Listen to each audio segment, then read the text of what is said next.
it's important to make sure you're working with groups that are trustworthy, because deals are marketed based on forward-looking projections.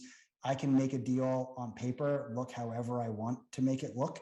And so you got to be a discerning consumer of your investments. Yeah, and that actually is my, you actually almost answered my last one. Somebody, a high net worth investor who is listening in today, knows that only under very special circumstances can they invest with you. But they've not invested in real estate before. What advice would you give them as they start their journey today, particularly on deciding whether or not to invest in real estate online specifically? Yeah, that's an excellent question. And I think the first thing is it's a long-term game, right?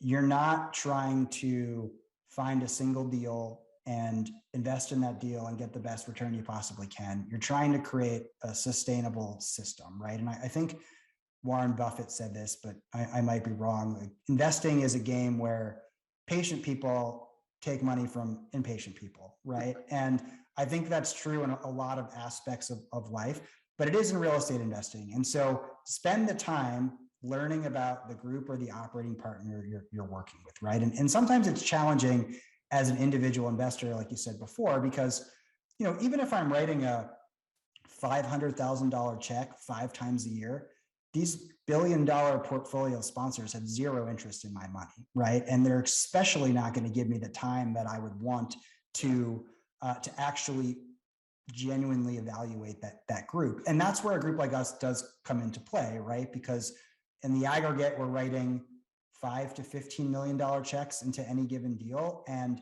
with that comes a certain level of influence and involvement in the transaction. And so it's a long way of saying, be patient, invest in what you know. It's something I hear a lot. Don't get caught up in the crazy new thing, even though I'll talk about cryptocurrency for hours with anyone who wants to talk about it.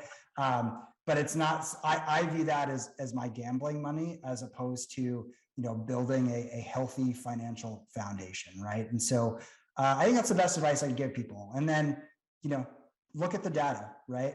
Look at the performance, compare it to what was underwritten, and over a period of years, you'll start to understand, if you actually put the time in to read and look at everything. And unfortunately, most people don't do that. But if you do, you'll learn it really quickly, right? If you're an accredited investor, you likely are sophisticated enough in whatever it is that you do to figure this out as well.